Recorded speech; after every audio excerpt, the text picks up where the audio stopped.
to the West and to Israel.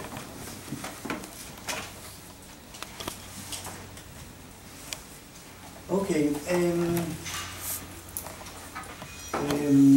Unlike yesterday's talk, which was I tried to make it as academic and historical as possible. That is something which an historian is supposed to do. Today's talk deals basically with the current world and maybe some projections and so on. And so I would classify it as more political. And so I'm going to not speak freely, but speak more accurately from the paper. I hope it isn't completely boring. The major outcome of the wave of popular uprising known as the Arab Spring was the growth and ascendancy in the Middle East of militant authoritarian Islam, with all the dangers that this portends for the West, the region, and Israel. Today it is clear that the West is under a multi-pronged Islamic jihadist assault, and that the West refuses to acknowledge this. Denmark's Prime Minister, Helle Thorning-Schmidt, put it categorically immediately after a Muslim attack in Copenhagen a couple of years ago.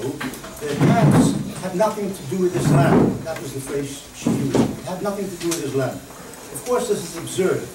The Muslim perpetrators of terrorist attacks in the West have consistently said they are acting in the name of Islam and according to the precepts of Islam. One might argue that their interpretation of Islam is mistaken and that other interpretations of what the Quran and the Hadiths demand of the believer say something different, but to flatly deny the link the perpetrators are making between the word and their deed is simply silly. President Obama, some months ago, chose a slightly different path, preferring evasion to denial. He defined the anti-Semitic attack on a kosher delicatessen in Paris as a random attack by unnamed zealots. Zealots randomly shot a bunch of folks, as he put it in Americanese. But it amounted to the same thing. Obama was exhibiting a refusal to acknowledge the truth of what is happening around the world, from the southern Philippines, through Kashmir and Pakistan and Nigeria and Kenya, to the Middle East and the streets of Europe. He was denying the nature and character of the enemy the West is facing. Needless to say, if you cannot identify your enemy, you cannot beat him. A sniper cannot hit a target if he fails to identify it. Obama is a thoughtful, calculating man. His pronouncement on the Delhi attack was not random. Since his speech in Cairo back in 2009, Obama has consistently declined to call a spade a spade.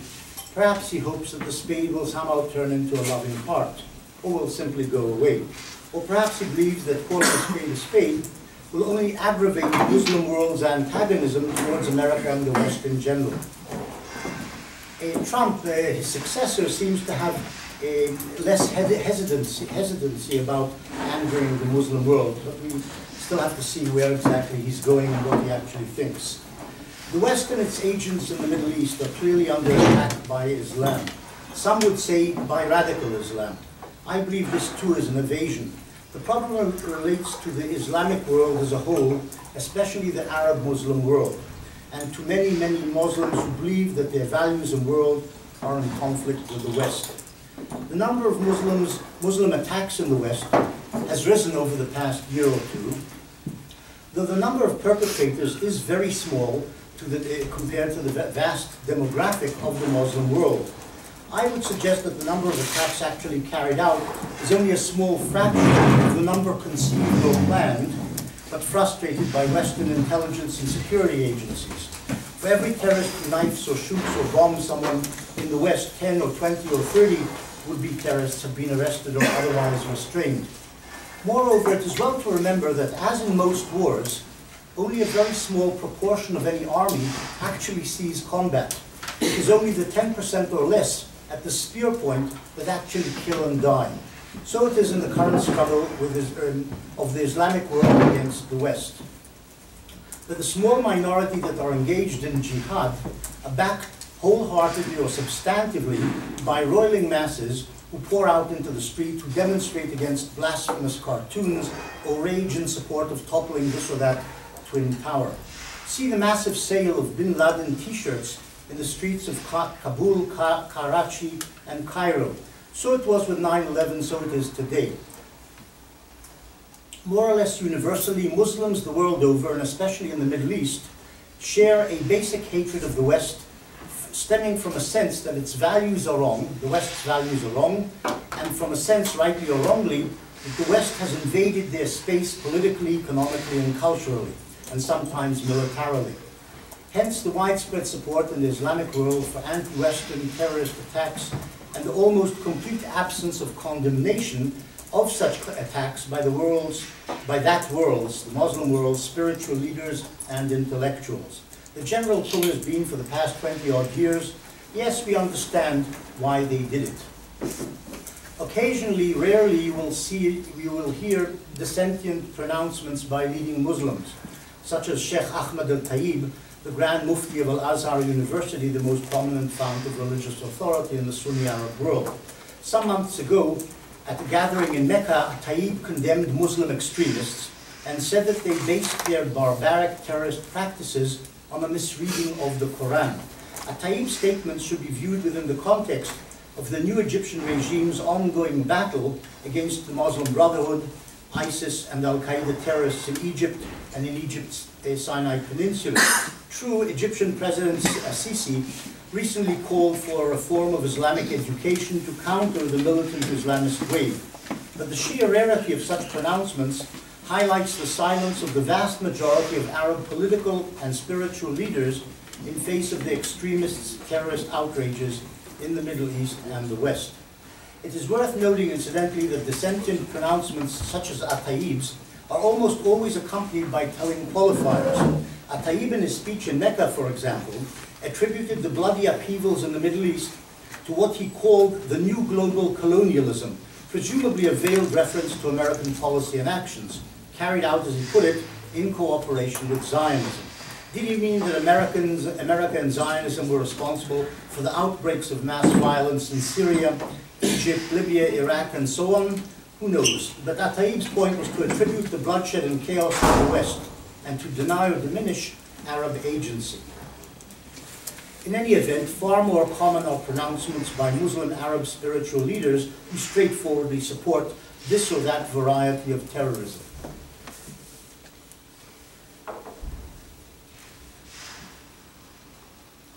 The West and its wards and supporters in the Middle East are under a multi-pronged jihadist assault. The assault has occasionally reached the heartland of the West itself, London, Paris, New York, and Washington, D.C. The assault is largely unacknowledged in the West for what it is, partly because of the confusion caused by the fact that some of the assailants are at loggerheads among themselves. The jihad, which began in the 1970s or perhaps earlier, or perhaps in 1948 with the Pan-Arab assault on Israel, which was and is seen as a Western bridgehead, or even in 1915 with the Armenian genocide, in recent decades it has taken two forms, one explicit and clear, the other clandestine, long-term, and often subtle. The explicit jihad by Sunni organizations, such as Al-Qaeda and ISIS, is obvious and needs little explication or description. Sunni jihadists in the Middle East have attacked and continue to attack pro-Western regimes or groups seen as Western-linked, such as the Kurds, Yazidis, and Assyrians in northern Iraq, and have attacked Western targets in the Middle East and in the West itself, including many civilians. Far more subtle has been the long-term ongoing anti-Western jihad by Shiite organizations and states, primarily Iran and its agents. Indeed, most people in the West are simply unaware that these elements are engaged in jihad against the West. I'm talking about Iran and its agents. The founder and first leader of Islamist Iran, Ayatollah Khomeini, is quoted as saying, "Islam makes it incumbent on all adult Muslim males to prepare themselves for the conquest of other countries so that the writ of Islam is obeyed in every country in the world. Islam says, kill all the unbelievers. The sword is the key to paradise." That's the quote. Khomeini's explicit jihadist mindset is embedded in revolutionary Iran's constitution from 1979. In its preamble, it states bluntly that the function of the country's army and Revolutionary Guard Corps is not only to guard the state's frontiers, but also to fulfill, quote, the ideological mission of holy jihad that is extending the sovereignty of God's law throughout the world. That's what Iran's constitution says. It's simple and straightforward. Since the 1980s, Iran has implemented the jihadist policy on a number of levels. It has used proxy forces and with great effectiveness. Sometimes its own units and operatives have engaged in jihad. In Lebanon in the 1980s, Iranian operatives and local Shiite proxies, chiefly from the Hezbollah, in a protracted, well-orchestrated campaign, drove out the Americans by blowing up American installations, the American embassy in Beirut twice, and killing hundreds of Americans. In Iraq in the early 2000s, Shiite militiamen backed by Iran and advised and armed by Iranian Revolutionary Guards regularly attacked the American forces that invaded the country to rid it of the Saddam Hussein regime. Lastly, Iran's links to Al-Qaeda operations are unclear. It is known, for example, that before and after 9/11, Iran harbored key Al-Qaeda operatives. Iran's connections to ISIS are also unclear. To be sure, Iranian Revolutionary Guards are busy today arming and training leading Shiite militiamen in their effort to push back ISIS in central and northern Iraq in order to protect the pro-Iranian Shiite regime in Baghdad. And they are fighting ISIS in Syria. But it is at least worth considering that Iran clandestinely has helped ISIS to grow, seeing it as a tool against the Americans and the West in the Middle East. The logic is clear. Anti-Western ISIS terrorism has deflected Western attention and energies away from Iran and its operations. Indeed, it has promoted a measure of tacit or clandestine US-Iranian cooperation in Iraq and Syria. This serves Iran well and certainly hampers Western efforts to rein in Iran, be it in terms of its efforts to take over through proxies various parts of the Middle East, or to constrain its nuclear program and ambitions.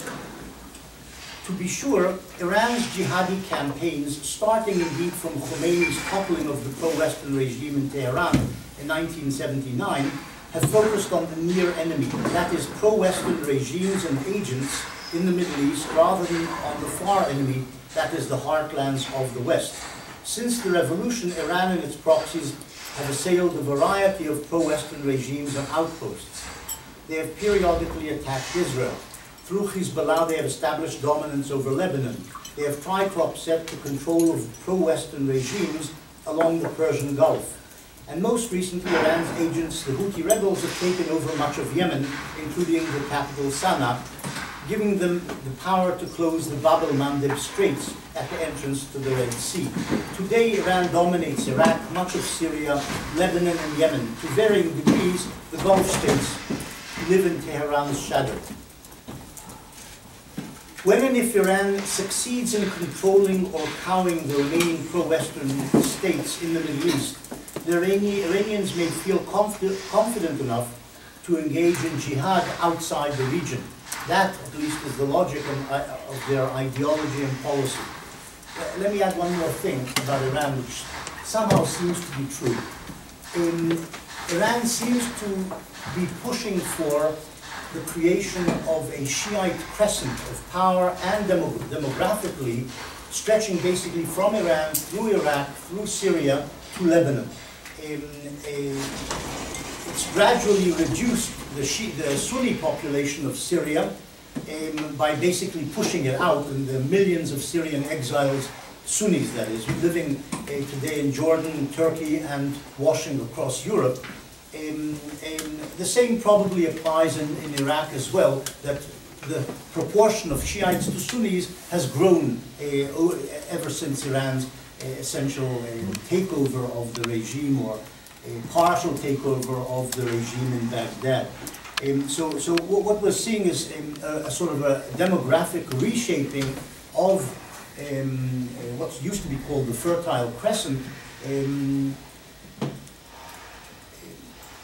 which suits Iran's geopolitical aims in the region. The logic of Iran's nuclear project also, I think, is connected to the ultimate jihadi aims. And that is the aim of attaining nuclear weaponry and rocketry with which it can deliver nuclear weapons and cruise missiles that can range, that can reach Europe, Eastern Europe and Central Europe. This weaponry, once produced and perfected, will advance Iran's ambitions to dominate and overawe the Middle East and push the West out of the region, and it will provide an umbrella for jihadi campaigning beyond the Middle East. Iran's policies, like the pronouncements of its leaders, are an unusual mix of Islamic messianism and pragmatism. For the time being, Iran's nuclear ambitions have been constrained, but this may not last, and within years, certainly within decades, Iran will likely attain nuclear weapons. The Ayatollahs and Revolutionary Guard generals who run Iran may then not unleash a nuclear war against Israel or other states, fearing that it could lead to their own destruction.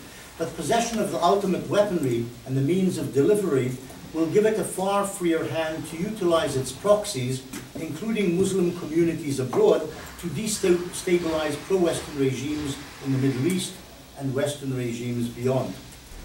Both ISIS and Iran strive to see the flag of Allah flying over the White House and the Houses of Parliament. We may believe such a vision far-fetched and unrealistic, but the mullahs in Tehran, like the preachers in Raqqa, think that with Allah's help such an aim is realizable, indeed inevitable. We need to pay attention to their dreams.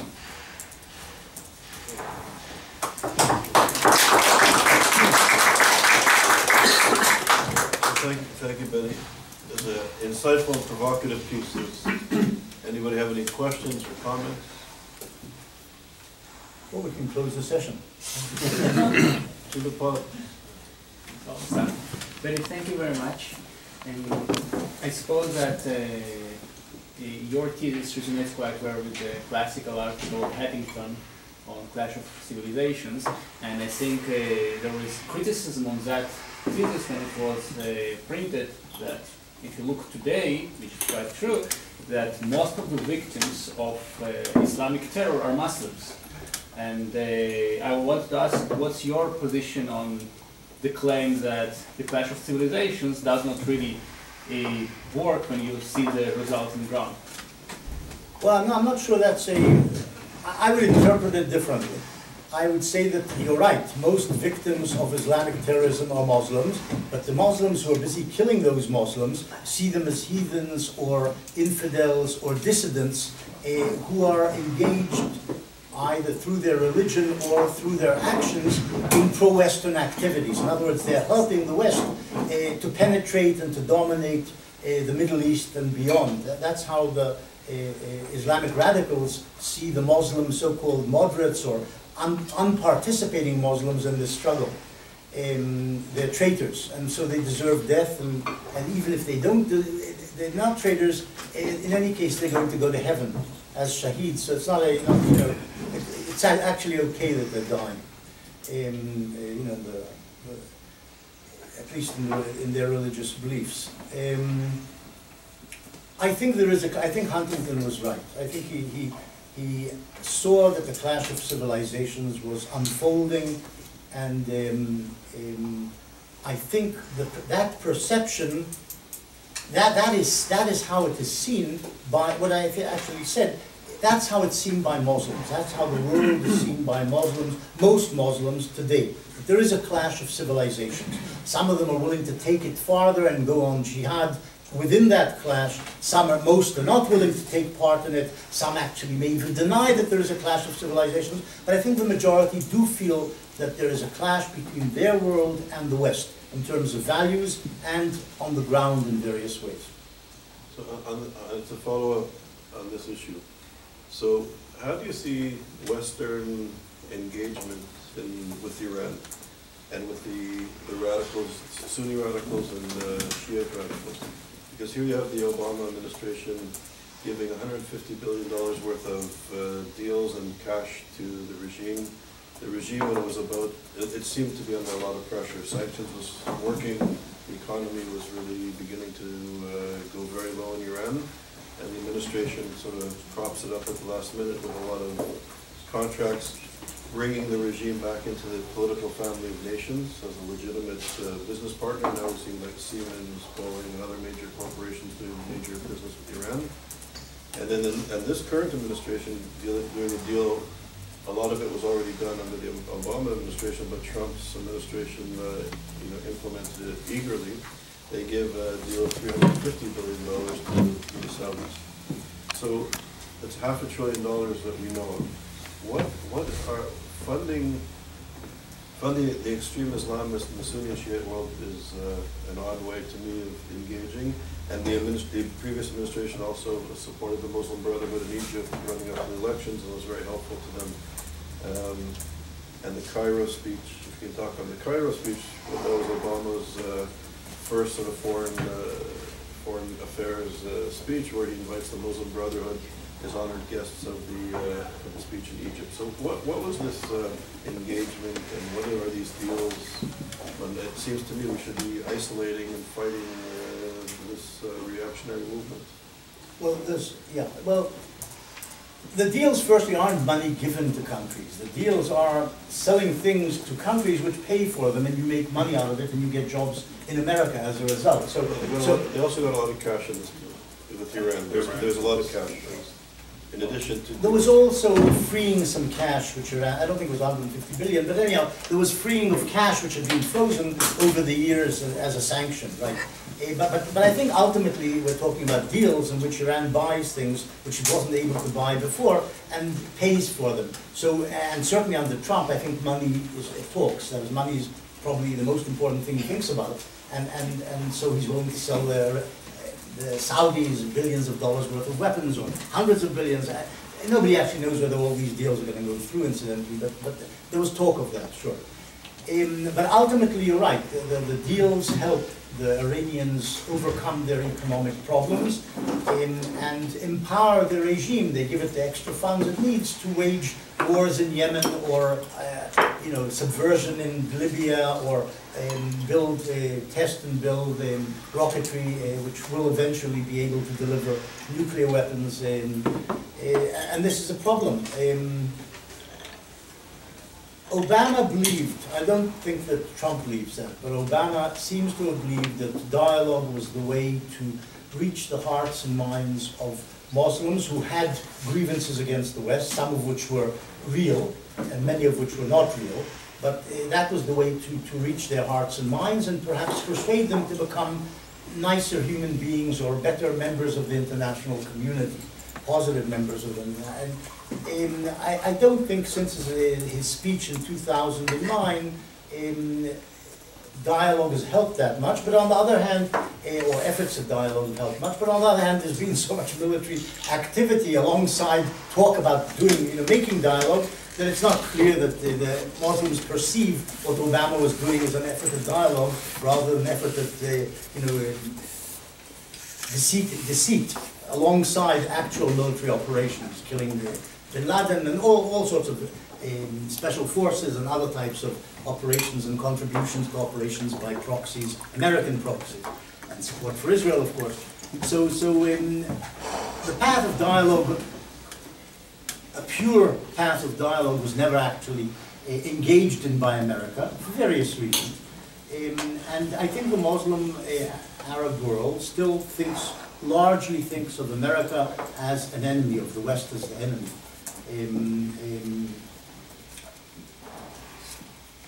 The relations with Iran, American-Iranian relations, and the American steps are controversial. The outcome is unclear. We can't really judge them at the moment. We have to wait 20, 30 years to see what is going to be the result of the American-Iranian nuclear deal.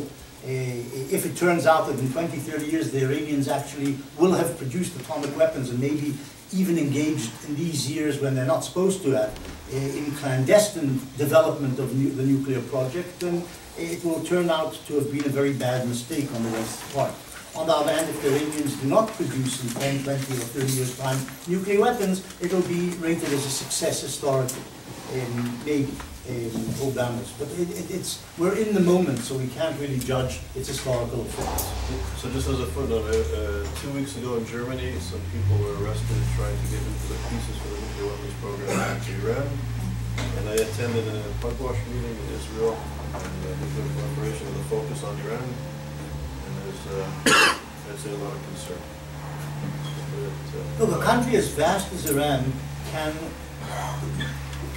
engage in clandestine development towards reaching a bomb without actually testing the nuclear weapon and without perhaps the West knowing that it's doing this. It's such a large place and they're very clever. They can be doing this, and I imagine that this is what they are doing. That's my guess, if I had to guess. Thank you so much for the lecture. And regarding the Iranian connection, so the Sunni Axis or alliance, I mean Saudi Arabia and United Emirates, Jordan and Egypt, sometimes they include Israel in this alliance, they believe that they have two enemies. They have ISIS, meaning radical Salafiyya Jihadiyya, it's not only ISIS of course, and they have Iran. Hence the claim that Iran might be helping ISIS. But the map shows us something a little bit different. It shows us that, it's not that I'm contradicting what you have just said, I'm just trying to add to it and then let's stop. The map shows us that Iran is actually trying to divide the Middle East into two parts. The Shiite proxies, Hezbollah and not only, I'm talking about the Iranian militias that you have mentioned, they are helping Syrian leader Assad, and they are helping also to bring more Shiites inside Syria and Lebanon. Meaning they are also turning to Druze, okay? So, and reminding them that they are deriving from the Shiite religion as well. We have evidence of that. When I say we, I mean all kinds of business intelligences and agencies. We have evidence of that from 2015. Meaning 2 years of work, the boots on the ground in the field in Syria and Lebanon, when Shiite clerics are coming with already Shiite missionaries alongside the Shiite soldiers and commanders, such as Soleimani. And the thing is that this is the Iranian connection, meaning they are trying to conquer as much territory as possible in the north of Middle East, while Saudi Arabia is trying to balance it from the south. So the great clash of civilization, I'm just connected. The great clash of civilization has already happened. It happened, I believe, in the 20th century. Now we're even beyond that. We're talking now about a local conflict that might help somehow, I'm going to explain why, resolve the world conflict that we're talking about. When we speak about the civilization of Islam on one side and the civilization of the West on the other side. We're talking about a war between Shiites and Sunnis, which is already occurring. We don't know what's going to happen next. It all depends on too many factors. And with America being in the middle of it, and with Russia being in the middle of it, everything right now depends on what happens in Syria. So we're just hanging on that little piece of land and trying to understand what's going to happen next. What do you think? Well, you're right. There has developed over the past decades a conflict between Shiite and Sunni Islam. And in some way that is part of the conflict of civilization, if you like, in a way that the Sunnis are in some way lined up with the West, or are proxies, or supporters, or beneficiaries of the West, whereas the Shiites are turning out to be the spear point of the Islamic assault on the West. That's essentially how it's working, by attacking the West's proxies in the Middle East. That's the connection between the two, if you look at it like on large. That's the connection between the Sunni-Shiite clash and the global clash of civilizations between Islam and the West. That's how it's turning out. And at the moment, it does look like the Iranians are doing well. The Iranians are doing well. And as I say, this is translated into demographics in the northern areas of the Middle East, apart from Turkey, which are turning more and more Shiite, when Shiism was always a very small minority in the Arab world. Yes, okay. That was first, and then sorry.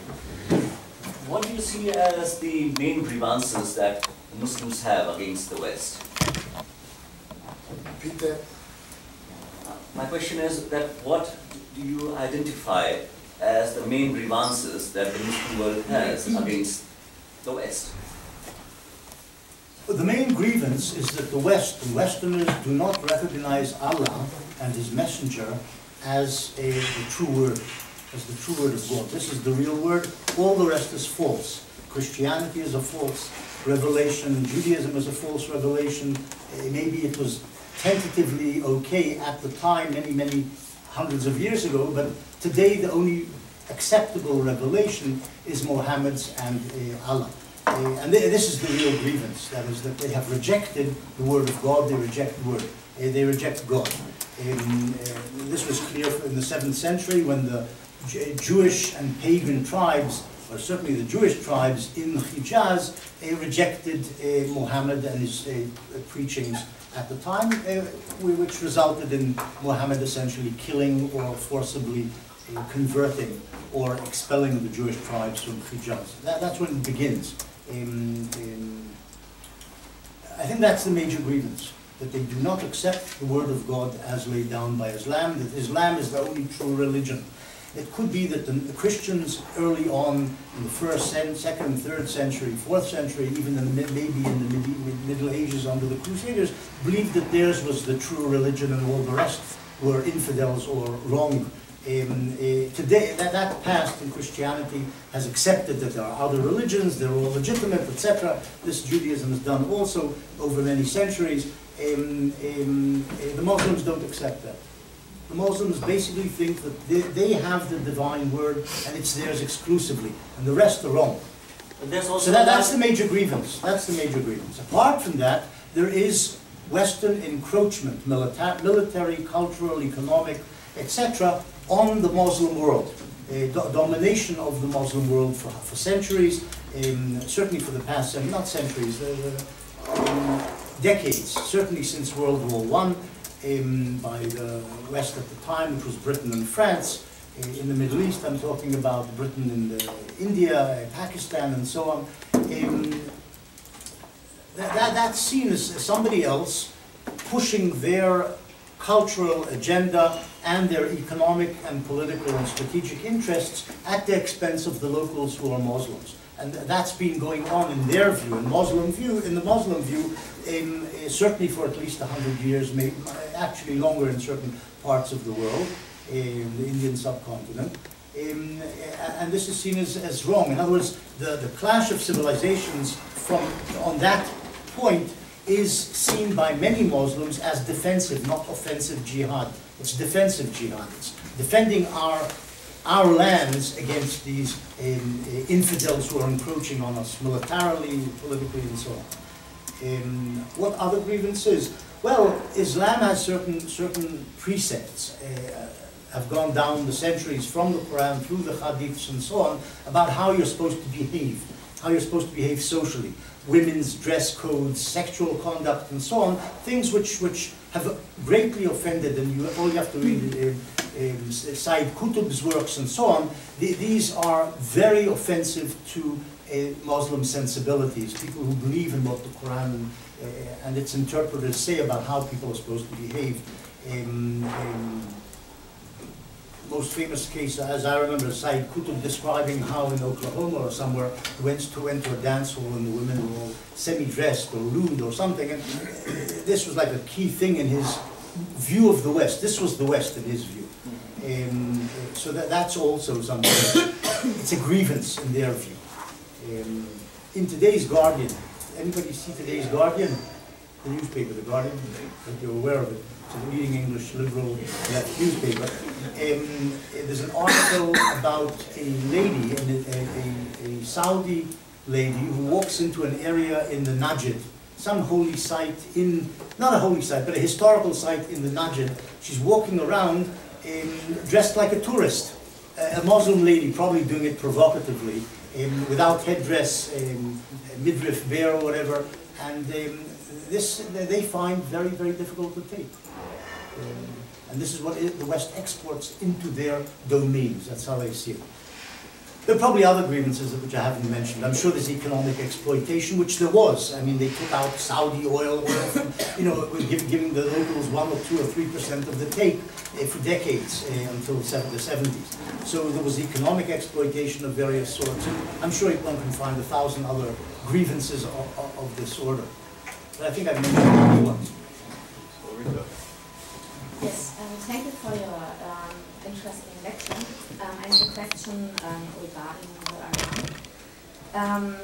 Despite of all the differences between Sunni and Shia, many and other Iranian politicians, for instance, emphasizes the necessity to be unite against Israel of the Muslims. Only because of the weakness of the Muslims, Israel could exist.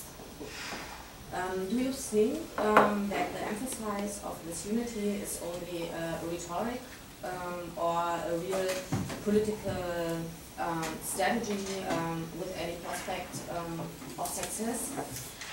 Especially in the view of what is said about the real political situation in the Middle East. Well, as to the future, one never knows, but what you're saying is true.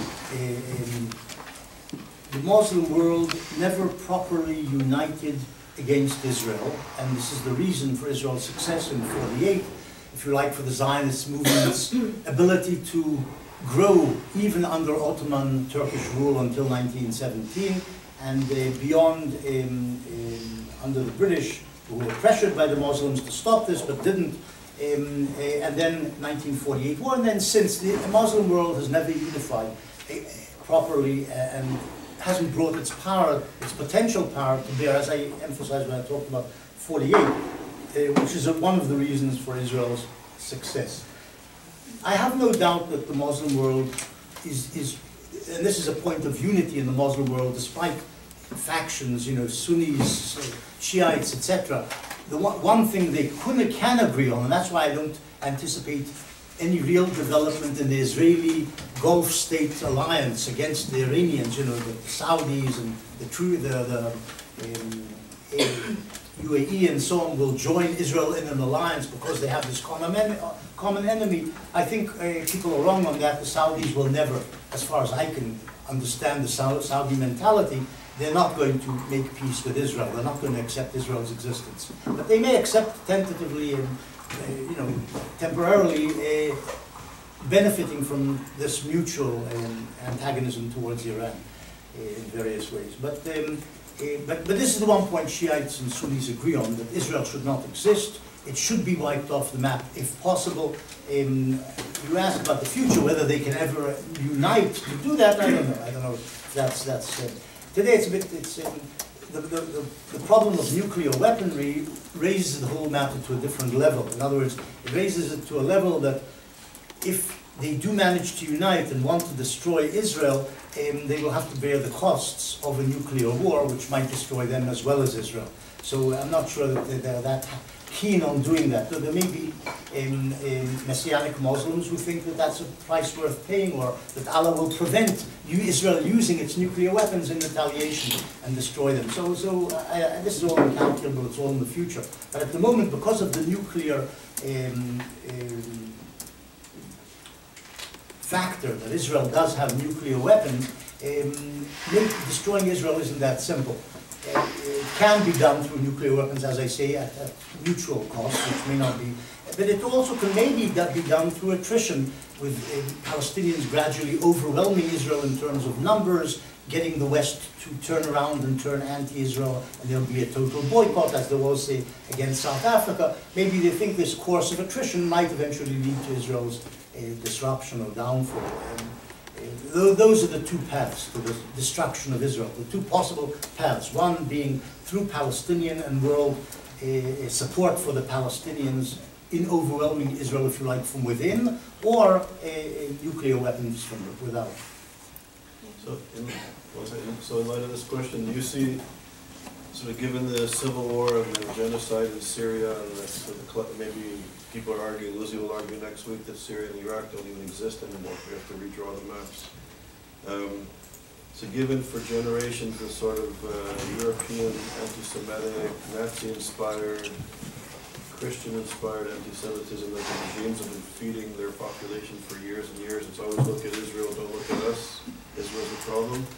And now that the regimes are turning on their own citizens, there is I hear, there's sort of the grumblings of maybe Syrians, Iraqis, and people in the Middle East realizing that Israel's not the great evil, but that they've been fed a diet of propaganda, and that Israel's actually not a horrible country, and people are beginning to kind of, I don't know, there's the percolation of maybe an opposition to the regime that's less antagonistic to Israel.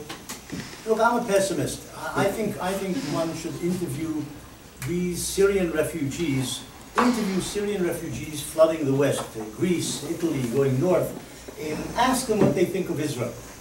They'll say they hate the Assad regime, they hate the Shiites, or they hate the Sunnis, whoever they hate at this given moment because of their particular trials and tribulations. But I think that you will hear from the guys who've come out of there, they also hate Israel. And some of them also say Israel in some ways responsible for what's been happening in Syria, Iraq, in some, incalculable way, but that's what they will say. I think the hatred of Israel is a constant. So long as the population is brought up on this diet of hatred of Israel, as the Egyptian media and education system still does, despite 40 years or whatever it is of peace with Israel, this is what they're taught. This is what the children, what's the name, had it very, what's her name, Ayhan Hirsi. Ayhan Hirsi. Yeah. Say that again? Ayhan Hirsi. Ayhan Hirsi Ali, right. She, in her autobiography, there's a telling passage. It's called Infidel, if I'm not mistaken, in her autobiography. And she was brought up in wherever it was, Somalia, but eventually she also spent some years in Saudi Arabia as a child. And she has a telling passage there about sitting outside as a Somali girl, listening to Saudi women hanging out the laundry there. That's the thing I remember there. And she says they were all speaking against the Jews. They were saying the Jews are evil and they're responsible for this and they're responsible for that. And the Saudi women, of course, had never seen a Jew. There aren't any Jews in Saudi Arabia. They're not allowed to live there. They're not allowed to visit, not allowed to live there, of course. And she came away from that basically with the belief that this is how Muslims are brought up. In Saudi Arabia, certainly, but probably in much of the Muslim Arab world. Also in South Asia. Maybe in South Asia as well. I know a little about the Middle East. They're brought up thinking this from the age of 0, that the Jews are responsible for whatever ills are befalling them. The Jews control London, they control New York, they control Moscow, and everything that happens, even if it happens at the hands of somebody else, is really behind that are the Jews. It's all obviously completely ridiculous, but that's how they're brought up. So if they are antagonistic at this moment or suffering at the hands of the Assad regime or some other character in the Middle East, they have also their own internal hatreds, but there is a constant there. And the constant is hatred of the Jews. If the education system in the Arab world changes and suddenly they start producing a neutral or even beneficial image of the Jew, things could change. It's to do with education. But so long as this is the staple diet of schools throughout the Arab Muslim world, this is how they will relate to us. So it doesn't matter whether today we're in some way aligned with them, or at least on the same side against Iran. So this is a good business to be in? What's a good business to be in? Your business, yes, you've gotten onto a good thing. I was intrigued by Narvis's question concerning the grievance. Because sometimes we flippantly say that the way to sin is to simplify the complex and complex the simple. And I was wondering, was your question rhetorical when you raised the question, what's the greatest grievance? You didn't say greatest, but I have a tendency to think that this whole theological piece may be simplifying the complex. I know you kind of gave us a litany of the other grievances, but we sort of start there. Should we be starting there if we're looking for an end game? If it's really that complex? I'm recalling Femi's lecture yesterday about measuring. I mean, this is very complex, but yet we always start there? Is there a particular reason why we're starting there? Do we have to look for an end game? Some things are just reality. What you want as an end game, maybe not realistic. Shouldn't we be looking always for the solution and how the world can be bettered and so on? When, I mean, it's obviously good to look at how the world should be bettered, but look at the reality first. That's more important than your wishful thinking. I wouldn't call it wishful thinking. I just did. You characterized it, but I wouldn't say that's what it is. But back to my brother's question, was it rhetorical or were you satisfied with his answer? No, I was satisfied with his answer because I can testify to this. I have conducted. So you wanted him to affirm what you already thought. Yes. Exactly how it is. Response to my question. Most people do that. Most people do that. Yeah. Yes, they do, and that is not healthy. I don't know about that. I'm sure you do as well. You do as well. But go ahead, let him finish. Because I want to ask you a question. No, Wait, let him finish. Okay. Well, I have conducted a series of interviews with Muslims in my hometown, Lucknow, when I was doing a case study of Lucknow to understand anti-Semitism and anti-Zionism in the larger region of South Asia. And I interviewed clerics, journalists, literatures, students, politicians, and this did come up in the conversations time and again, that a final peace would come only when the whole world embraces Islam. That would be the only time when we would have absolute eternal peace. And that will put him out of the job, you know that. Comment? I would raise a question about in word religion. I think we have to complexify the word religion, and I would complexify it by simplifying and saying that in my own life experience, even within Judaism, I was raised very Orthodox. I think that there are two. You can have two classes of religions. One class of religion is a totalizing religion, and fundamentalist Orthodox Judaism is like that.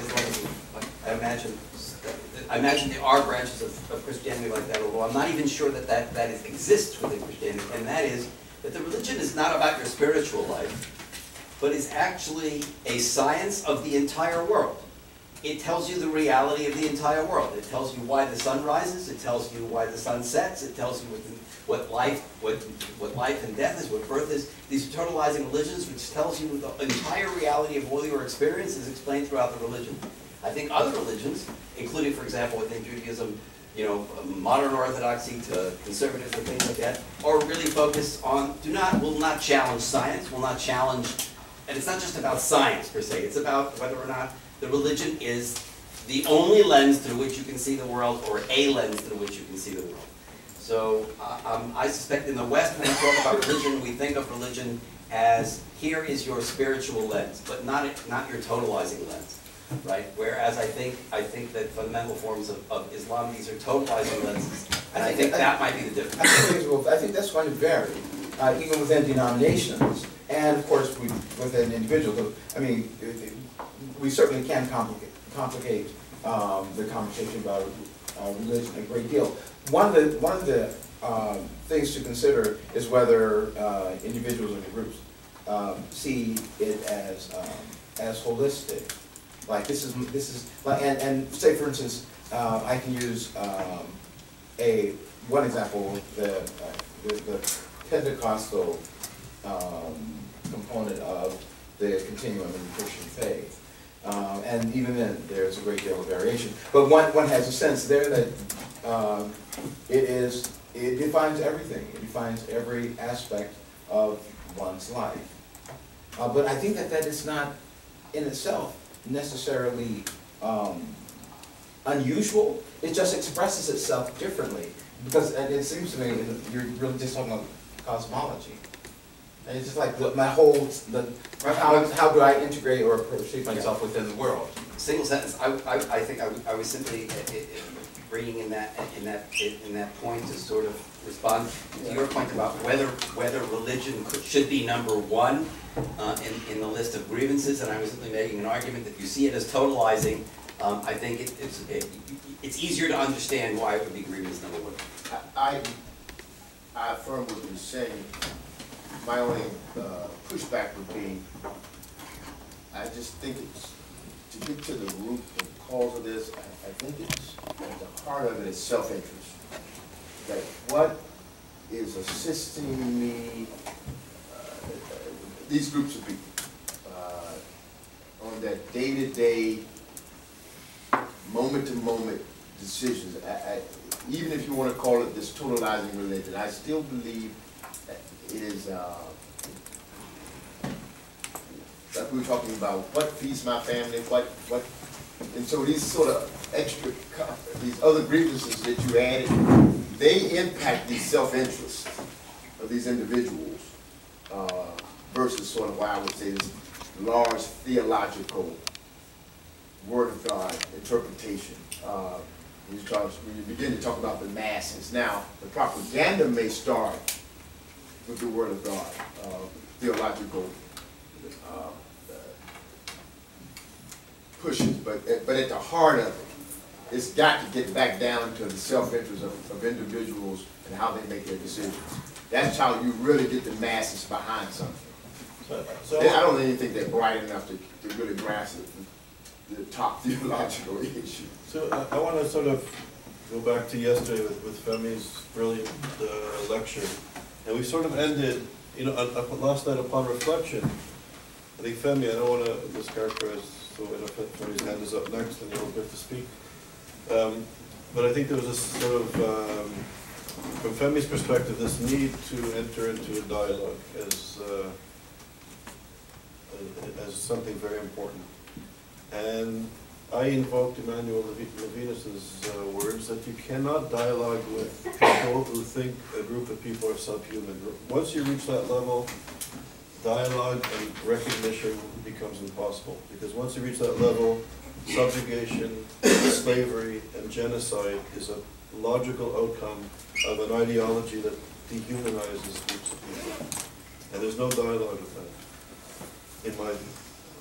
What's also interesting, and I think that's also important, people with an intimate knowledge and understanding of the Middle East, Jews and other minorities of the Middle East, have been up against and have been studying and learning and understanding and living with this narrative in their daily lives. And they and we understand it. And I think that narrative needs to be heard. And I would say, as Femi says, we often look to the West and from the West to understand reality. And as Femi argues eloquently and vitally, it's very important that we understand and look to Africa, look to other parts of the world, Asia, to learn the wisdoms that exist in the world and people's experiences and narratives. But I would urge you that the narrative of the Israelis has been so demonized that the Israelis and other people in the region have an experience and an understanding and a knowledge, and I would even go as far as saying a wisdom of what is taking place in the world. And we, involved in ISGAP, and people for much longer than ISGAP and myself, have been warning civilization, been warning the West, and been warning the world that once this reactionary social movement consists of A, B, C, D, and E, and once it's unleashed, all hell's going to break loose. And pathetically and tragically, we've been only coming here for 3 years. We started off worrying about Iran, and 3 years later, we're talking about 600,000 dead people in Syria as this reactionary ideology is marching forward. And it goes back to the question, yes, it's very important to understand why, and I think globalization, and there's all sorts of issues where we can try to understand why it's happening and what it's happening, and at the same time, we were speaking after the session yesterday from a Jewish philosophical worldview, which is one worldview of many. Life is sacred, and God gives life, and I have an obligation to protect life. That's my teachings, that's my wisdom. And we have to protect life, and we in this global system are not doing a very good job. And we have to figure out, understand the problem and try to find ways to act to stop it. Professor Doctor. I don't even know where to begin. Except just simply to make a couple of very general observations. I suppose, in a way, one of the things I find intriguing and wonderful about Islam is that there are so many different layers of conversation going on.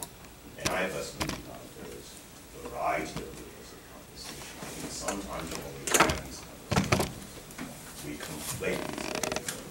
We become tediously reductionist in our analysis, and sometimes unintentionally two-dimensional. That's just simply my view.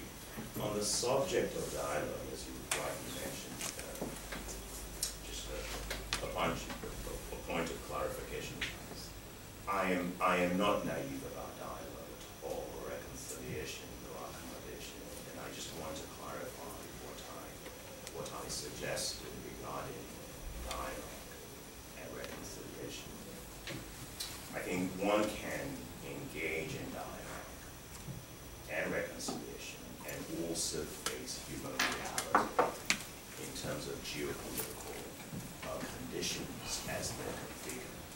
So that's just really, and I think as we engage questions of dialogue and reconciliation, we have to be realistic about who we're talking to and who we're not talking to, and the ways in which we're talking to. So I just wanted to clarify that point. In so many ways, I'm with you, but there are certain individuals or groups that you just simply can't dialogue with. And I think it's really very important for us to make that very clear. On the subject of anti-Semitism, which I think is important to, I would imagine, all of us, if not most of us in this room, there's no question whatsoever this is the most fundamental, in my view, most essential element of hatred that has just been so persistent and virulent. It takes on different dimensions.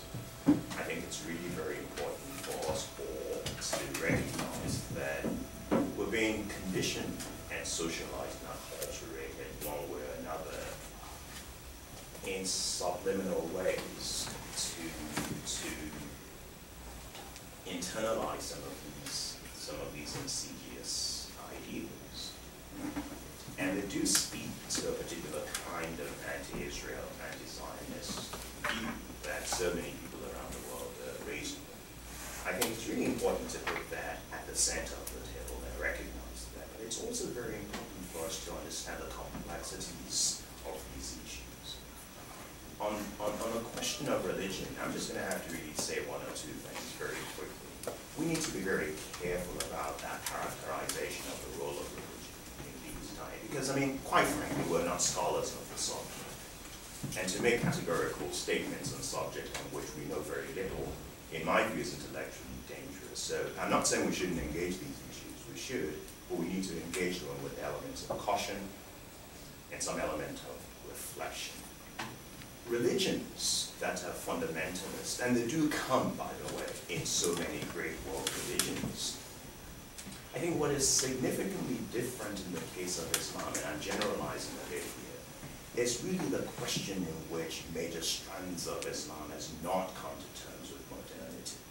So I think it's really very important for us to appreciate that this is not intrinsic in any way, shape, or form to Islam. It's not. The issue of fundamentalism and the dangers of fundamentalism is something we've seen in so many different contexts, in so many world religions, including Christianity, and particularly Christianity, I must say. And we need to really think about this context. And I'll give you just one very basic example, and it's a very serious example. Atlantic slavery is very much rooted in ideologies that came out, quite frankly, out of Christianity, very clearly, and dominated much of the Atlantic world for several centuries. Atlantic slavery was legitimated by my own religion. And I am a Christian. And I need to recognize that. And it was, quite frankly, totalizing for 2 centuries, to be sure, across the Atlantic world. It was legitimated.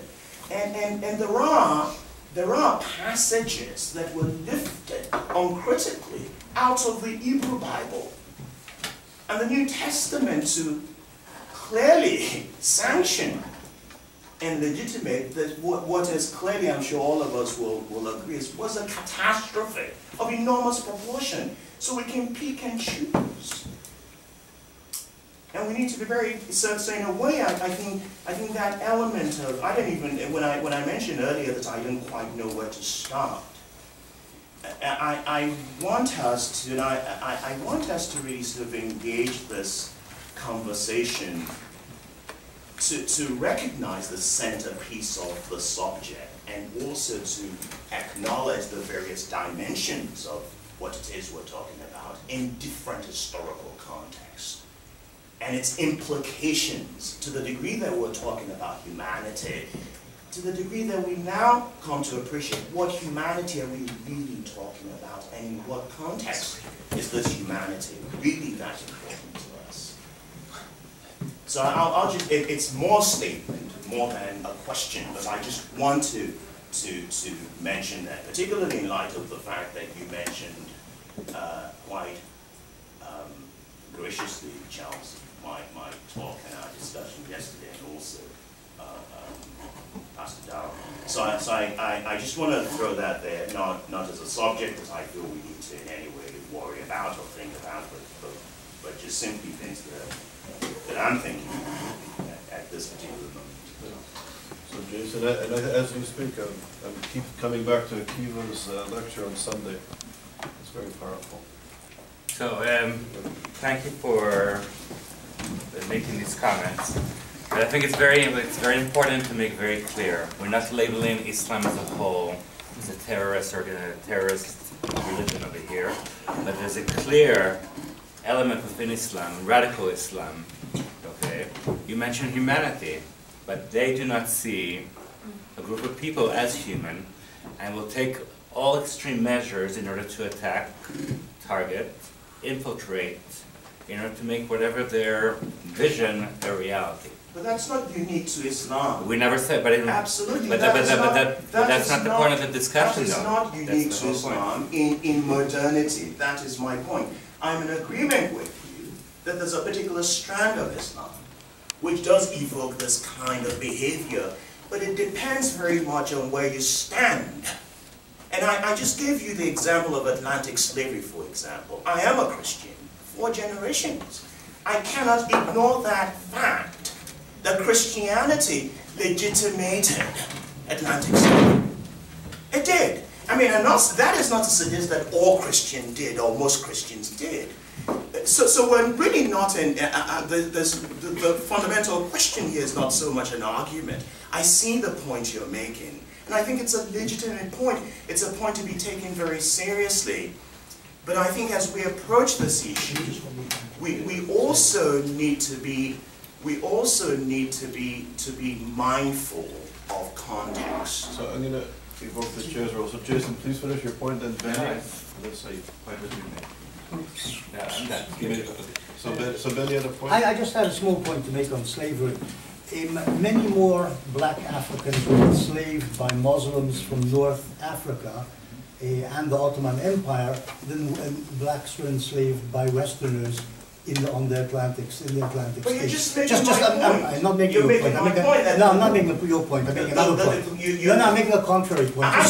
You singled out Western slavery. I'm talking about Muslim slavery of blacks, which went on into the 20th century. It wasn't ended in the 19th century. It went on in Saudi Arabia and in the Ottoman Empire well into the 20th century. So that's a point also worth mentioning when talking about slavery and banging on the drum of slavery. That's one of my points. Let me just mention let me finish. You had a long time. Let me just two more sentences, okay? On the subject of the Old Testament and slavery, you're right. You can cull sentences in the Old Testament supportive of war. having slavery, but you also have the point of manumission, which Christianity adopted from the Old Testament when abolitionists, for example, spoke against it. The idea of manumission. Slavery was general in the Old World 2,000 and 3,000 years ago. The Bible was unusual, the Old Testament, in allowing for the freeing of slaves. That's my point. I just wanted to make that. Yeah, and can I just very quick comment that there's actually no argument here. That's really what is quite in so many ways, in my mind, to be perfectly honest with you, limiting about this conversation. Because what I'm interested in is not so much as giving cherry-picking examples, but really encouraging us to take context very seriously. I totally agree. I'm a student of the field. I know quite a bit about the transatlantic slave trade. I agree with that evidence, and I agree with that particular case study. I gave a particular example in a particular context, and there are so many other contexts that one can provide. So this is not in any way an argument in defense of any particular religion. That is not the point. But really what I'm suggesting is that we need to be mindful. As you rightly mentioned, the transatlantic slave trade was horrific, and it lasted a long time.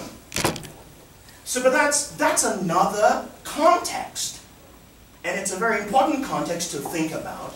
But that does not in any way mean we cannot talk and think about Atlantic slavery as another historical context. Thanks for your lecture, first of all, I would say. Our colleagues emphasize some questions, historical questions.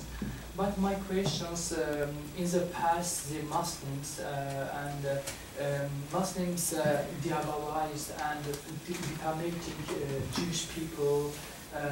But do you think that how you evaluate in the origin of all problems there is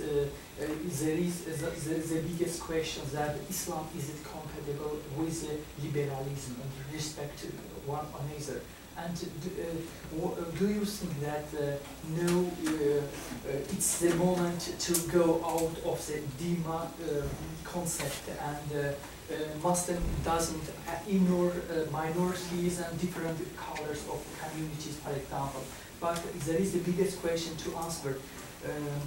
Muslims and Islam, is it compatible with liberalism to respect one another, minorities? And it's a big question. If we find the solution and response, I think we could find the answers of the two persons who discussed. Thanks. Well, I'm afraid that I do believe that there's an incompatibility between Islam and liberalism. This is proven in all the Arab states, all the Arab Muslim states. There's an intolerance in the Arab world of the other, the Arab Muslim world of the other, and lack of respect for the other. It's basic in Islam, and it stems from that first thing I talked about, that the other doesn't accept the right God. He doesn't look to the right God, he doesn't respect the right God, therefore he can't be tolerated and he can't be respected. And that's what it stems from. And that's the problem in Islam, not radical Islam, that's the problem in Islam in my view. I may be wrong about that, I'm not an expert theologian, as the man pointed out, I'm not an expert on religions, but that's how I see things. But in Western values, it requires really to adapt in this condition of living together. Yes, modern Western values are liberal and tolerant, and this is unacceptable in Islam. Islamic communities in the West living under the jurisdiction and influence of Western liberal societies at least pay lip service to ideas of tolerance and respect for the other. They don't do that in Muslim majority countries. I want to follow up on that, if you may. I know you were born in Azerbaijan, right? Yeah. I was born in Bashkortostan, which is a republic inside Russian Federation, and which is also Muslim. In certain circumstances, Said and I, we both know it is possible for Islam to be absolutely compatible with not only other religions, but with more liberal values such as the ones that we were raised on in the Soviet Union, for instance. I know that sometimes in the West, people regard the Soviet Union as this very unliberal, let's say, creation, but in many ways, they were much more liberal in the 70s and 80s and before than many other countries, and especially in terms of Islam. The Muslims of the Russian Federation right now are much more compatible with their, let's say, surroundings than the Muslims in the West. And in fact, I know that many Western governments are learning right now how to implement the same very successful methods of cooperation that have already been in the Russian Federation and in the Russian government for years. So there is a way, only we need to find it. I talked about Muslim majority countries and places where they're in the minority. That was a major point I made. Muslim majority countries like Azerbaijan. Well, under the Soviet Union, you're right, the Muslims were a small minority. It's not the Soviet Yeah, now it's different. About, excuse me, I would add something that when we say, for example, liberal values or coexistence, we have to, and liberal values requires to respect to all another, not only in faith. In our country, we have some problems. For example, sexual minorities has some problems. Obligation to leave Russia or Azerbaijan too, because we cannot fully and fair liberal values didn't adapt, and it doesn't function until Western democracy model or liberal values, and that's why we have to accept that coexisting and inclusive societies is different than when we compare our model with Western model, and that's why I don't accept that in our country or in Russia there are fully liberal values towards all minorities. I agree with your opinion that for Islamic, for Muslims in your country there is no discrimination, for example, in public policy, for example. But in the different issues of liberal values, there are the problem. Absolutely, we have to accept that, and we have to focus for result. Then I'm sorry, I have a little bit of follow-up. To answer to that, do you think that the problem is because this is a Muslim country, or because this is a non-liberal country in any other way, such as Korea? I think in the origin of the problem there is the Islam and the Sharia laws who requires inners of different colors of community, of faith, and Dimak concept comes from Quran. You know, and it shows that Muslims cannot live together with different, for example, who and doesn't accept Muhammad, for example. How would you then explain the total tolerance and part of the culture of accepting gay and gay people in the Ottoman Empire, for instance, which was absolutely Islam? I think some interpretation from Quran and for Mullah explains that we have to respect all person, for example, all race, all sexual orientation, of all different questions. But in practice, in the philosophy and ideology of Muslims, it's not absolutely acceptable, and we have to focus on the reality and the facts. We have to emphasize, I think. So when it's very specific circumstances in order to raise door. I try to be. Very briefly, I think there is a strong element of intolerance inherent in all Abrahamic religions. Even I'm not a student of theology, but this is how it comes across in their narratives, and it is illustrated by a story that is common to all three religious traditions as to how Abraham is the first monotheist who desecrated all the idols that his father had in his shop, leaving just one intact. And when his father comes and asks as to who broke the idols, he said it was, he points towards the idol that was still intact. So there seems to be a kind of subtle approval to imposing one's faith, one's belief on others.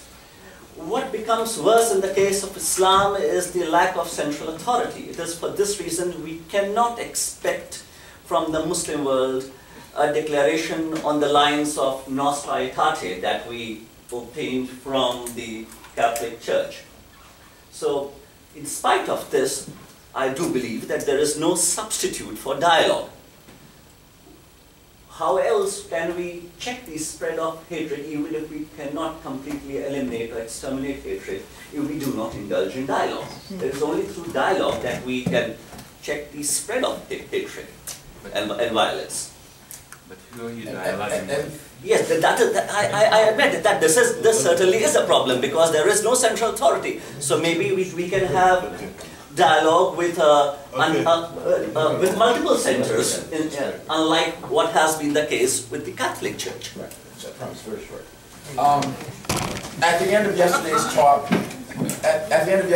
I half jokingly, I ran up to Femi and Charles, who were talking about this kind of position of like dialogue and such, and said, well, the dialogue always continues. It just may not always be verbal. It might be a bomb. But I'm quite serious too. That's why it's a half joke. That the engagement, you said this, well, silence. One of the things I learned when I came here as an American who was very loud and very expressive and quite transparent with my emotions, I learned at Oxford the power of silence. You say something and someone didn't agree, say, right. And that was very different. And so I had to incorporate that into my lexicon. But so my point is, there are different kinds of dialogue. That's right. Michael.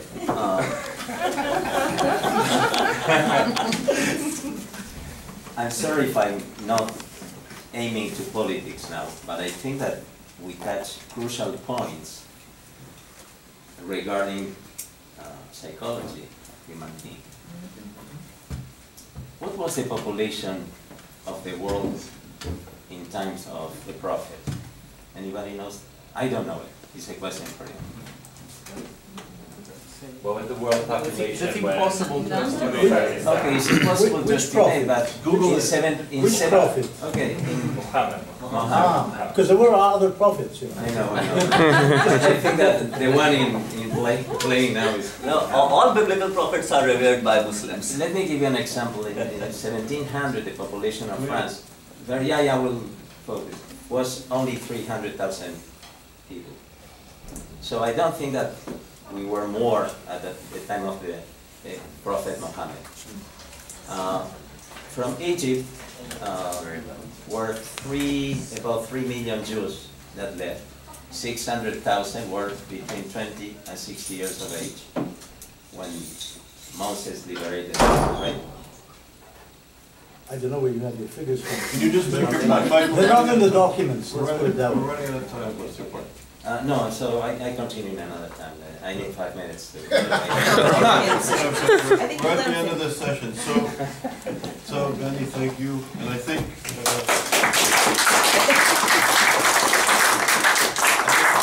an evocative issue, obviously, and thank you for the dialogue. I would just on a sort of a final note, I think no laws of the Kiva speech is very important at a profound level. I think some of us here have been engaging, and I urge other people to engage in the study of political Islam, because the study of political Islam is concrete and it's serious. It began in Egypt 100 years ago. Know the ideology. Those of us who study political Islam are not insulting Muslims or Islam. The greatest perpetrator of mass murder on Muslims is political Islam. And they're aiming in their rhetoric and in their ideology for Jews. They're focusing on Jews while they're killing their own fellow co-religionists. So this is an issue that is confronting more and more people, and there's people at the table. I came to this issue late because at Oxford, at McGill, at the University of London in political science and philosophy, there was not a course on political Islam. it was off the table. They were taking money. They were taking money to build buildings here from the Muslim Brotherhood, but nobody explained the ideology of Mr. Qutb and Banai and Sheikh Kawadari, who was on the Board of Trustees, who calls on all believers to continue the work of Hitler. There's nothing ambiguous about that. That's a core element of its ideology. If people are coming to kill Jews, as Elie Wiesel said, that anti-Semitism begins with Jews, and tragically and pathetically, once again we can see it does not end with Jews. And this is something that we have to grapple with and understand and deal with in our reality, and this problem is expanding amazingly rapidly. How do we cope with this? So thank you, everybody. Thank you. Yeah.